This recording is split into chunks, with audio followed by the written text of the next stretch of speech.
Mısır piramitlerinin gizemi. Uygarlığın taşından yaratılan anıtlar. Mısır piramitleri, insanlık tarihinin en etkileyici yapılarından biri olarak dünyanın dört bir yanından ziyaretçileri büyülemeye devam ediyor. Binlerce yıllık bir tarihe sahip bu yapılar, sadece mimari bir başarının ötesine geçerek eski Mısır uygarlığının bilgi birikimini, dini inançlarını ve toplumsal organizasyon yeteneğini yansıtıyor. Mısır piramitleri, eski krallık döneminde M.Ö. 2686 ve 2181 yılları arasında özellikle firavunların ölümden sonraki hayatları için hazırlanan anıtlar olarak inşa edilmiştir. Firavunlar, tanrıların yeryüzündeki temsilcileri olarak kabul edildiği için mezarlarının da olağanüstü olması beklenirdi. Bu anlayış, insanlık tarihinin en önemli mimari projelerinden bazılarını ortaya çıkardı. Piramitlerin en ünlüsü, Gize platosunda yer alan Keops piramididir. Yaklaşık 4500 yıl önce inşa edilen bu anıt, 146 metre yüksekliğiyle yüzyıllarca dünyanın en uzun yapısı olma özelliğini korumuştur.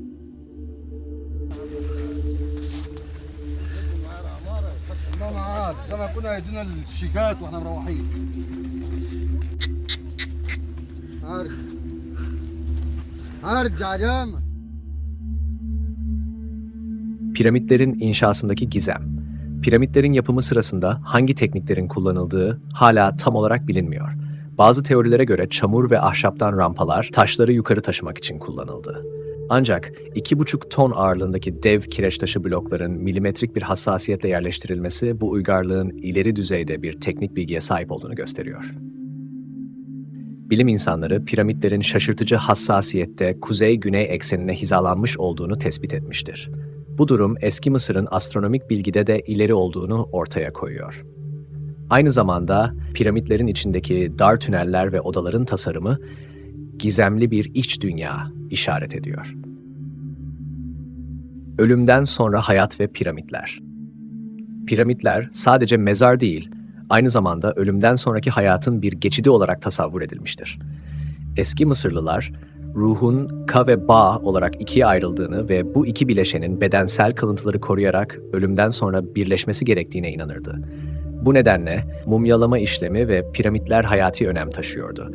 Piramitlerde bulunan yazıtlar ve hiyeroglifler, firavunların ölüm sonrası hayatlarıyla ilgili inançlarını ve o dönemde yaşanan dönüşümleri belgelemektedir.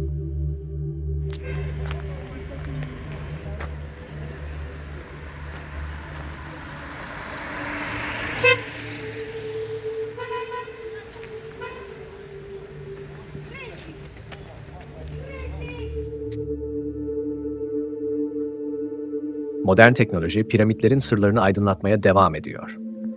Termal kamera ve radar teknikleri bu yapıların bilinmeyen odalarını ve tünellerini ortaya çıkardı. 2017 yılında Keops piramidinde keşfedilen büyük boşluk şu ana kadar çözülemeyen en gizemli bulgulardan biri olarak dikkat çekiyor. Efsaneler ve ilham kaynağı piramitler yalnızca tarihi bir eser değil, aynı zamanda pek çok efsanenin kaynağıdır. Kimileri bu yapıların uzaylılar tarafından inşa edildiğini iddia ederken, kimileri de eski Mısırlıların metafizik güçlerini kanıtladığını ileri sürüyor. Bununla birlikte piramitlerin dünyanın dört bir yanındaki mimari ve sanatsal tasarımlara ilham kaynağı olduğu da şüphesizdir. Mısır piramitlerinin az bilinen 20 özelliği. 1. Gize piramidinin taban çevresinin yüksekliğine oranı pi sayısına oldukça yakındır. 2. Neredeyse mükemmel şekilde kardinal yönlere hizalanmıştır. Kuzey-güney, doğu-batı. 3. Orta Çağ'da Orion takım yıldızıyla hizalanmıştı. 4. Giza piramidinin yapımında yaklaşık 2,3 milyon taş blok kullanılmıştır. 5. Piramitlerin içinde hala keşfedilmeyi bekleyen odalar olduğu düşünülmektedir. 6. Büyük piramidin altında karmaşık yeraltı yapıları ve geçitler bulunmaktadır. 7. Piramitlerin iç sıcaklığı dış hava koşullarından bağımsız olarak 20 derece civarında sabittir. Kaplama taşlarının çoğu Asvan'dan getirilen granitlerden yapılmıştır. 9. Büyük piramidin yaklaşık 20 yılda tamamlandığı düşünülmektedir. 10. Kullanılan taşlar o kadar hassas kesilmiştir ki aralarına bıçak bile giremez. 11. Piramitler başlangıçta altın kaplamayla parlatılmıştı. 12. Bazı taşların manyetik alanlar üzerinde etkili olabileceği iddia edilmiştir. 13. Arkeolojik bulgular kölelerden ziyade iyi beslenmiş işçilerin çalıştığını göstermektedir. 14. Büyük piramidin yüksekliği ile dünyanın çapı arasında anlamlı bir oran bulunmaktadır. 15. Bazı teoriler piramitlerin eski bir enerji kaynağı olabileceğini öne sürer. 16. Taşların doğal olarak düşük seviyede radyasyon yaydığı keşfedilmiştir. 17. Giza piramidi, dünyanın kara kütlesinin tam merkezine yakın bir yerde inşa edilmiştir. 2023'te yapılan termal taramalar bilinmeyen odaların varlığına işaret eden sıcaklık farklarını ortaya çıkardı. 19. Hafif iç bükey yapısı, tam düz bir yüzeye sahip olduğu yanılsamasını yaratır. 20. Büyük piramitteki taşların yerleştirilmesi sırasında kullanılan yöntemler hala büyük bir sırdır. Mısır piramitleri, hem tarih hem de mühendislik açısından insanlık mirasının en etkileyici parçalarından biridir. Sırları çözülmeye çalışıldıkça daha fazla bilgiye ulaşmak mümkün olacaktır. Bu anıtsal yapılar geçmişin sessiz tanıkları olarak bizi büyülemeye devam ediyor. Videomuzu güzel bir antik Mısır hikayesiyle bitirelim. Kleopatra'nın Sırlı Gecesi.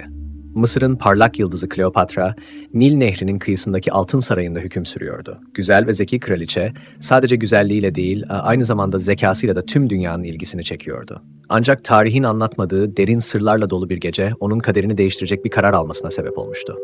Bir gün, sarayın kadim kütüphanesinde gezinirken Kleopatra, altın işlemeli deri kaplı bir kitap buldu. Kitabın kapağında eski Mısır hiyeroglifleriyle Sırlar kitabı yazıyordu. Bu kitabın geçmiş firavunlara rehberlik eden ve Mısır'ın geleceğini şekillendiren kehanetleri içerdiği söylenirdi. Ancak kitabı açan kişinin içindeki sırları öğrenmek için bir bedel ödemesi gerektiği de bilinen bir efsaneydi. Kleopatra merakla kitabı açtı. Sayfalar Nil'in taşkınlarından krallık entrikalarına kadar birçok kehanetle doluydu. Ancak bir sayfa onu derin bir şekilde etkiledi. Altın tacı elinde tutmak için kadim bir yıldızın gücünü serbest bırakmalısın. Ancak bu güç hem yıkım hem kurtuluş getirebilir. Kehanetin etkisi altında kalan Kleopatra, yıldızın ne olduğunu ve nasıl bir güç taşıdığını öğrenmek için bilginlerini çağırttı. Yıldızın çölde kaybolmuş bir tapınakta saklandığına inanılıyordu. Bu tapınak kum fırtınalarıyla örtülmüş, kimsenin cesaret edemediği bir yerdeydi. Kleopatra, Mısır'ın geleceği için risk almaya karar verdi. Yanına en güvendiği savaşçıları ve bilginlerini alarak gizli bir yolculuğa çıktı. Yolculuk zorlu çöl şartları, zehirli yılanlar ve aldatıcı fırtınalarla doluydu. Ancak Kleopatra kararlılığıyla herkese liderlik etti. Tapınağa ulaştıklarında girişte devasa bir Sphinx heykeli onları karşıladı. İçeri girdiklerinde altın işlemeli bir taşın üzerinde yıldız şeklinde bir kristal parlıyordu. Bilginler kristalin çok eski bir enerjiye sahip olduğunu ve dokunulması halinde Mısır'a sonsuz refah getireceğini ya da büyük bir yıkım yaratacağını söyledi. Kleopatra bir an düşündü. Ülkesini koruma isteğiyle kristali avuçlarına aldı. Tam o anda tapınak altın bir ışıkla doldu. Yıldızın enerjisi kraliçeye antik firavunların bilgeliğini ve gücünü verdi. Ancak aynı zamanda tapınağın içindeki karanlık bir güç de serbest kalmıştı. Bu güç, Kleopatra'yı sürekli bir savaş ve barış dengesi içinde tutacaktı. Kleopatra sarayına döndüğünde artık aynı kişi değildi. Gücü artmış, zekası keskinleşmişti. Ancak bir yandan yıldızın ona verdiği güçle birlikte gelen tehlikeleri de taşıyordu. Bu sır onun tahtını korumasını sağladı ama aynı zamanda tarih boyunca konuşulacak bir efsane yarattı. O geceden sonra Kleopatra'nın gözlerinde derin bir parıltı olduğu söylenirdi. Kimse onun neden bu kadar güçlü ve bilge olduğunu anlayamazdı. Ancak bir kişi bile onun Sırlar kitabını bulduğunu ve yıldızın gücünü serbest bıraktığını bilmiyordu. Mısır halkı için Kleopatra sadece bir kraliçe değil, tanrıçaların bir lütfuydu. Ve böylece Kleopatra'nın yıldızla dansı tarih kitaplarında anlatılmayan ama efsane olarak dilden dile aktarılan bir hikaye oldu.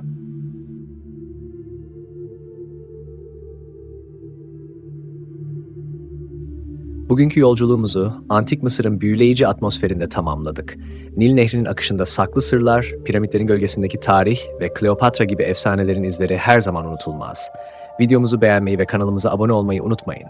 Bir sonraki videoda hangi ülke, şehir ya da yapıyı görmek isterseniz yorumlar kısmına fikirlerinizi yazmanız yeterli. Bir sonraki keşifte buluşmak üzere. Şimdilik hoşça kalın. Videomuzu izlediğiniz için teşekkür ederiz.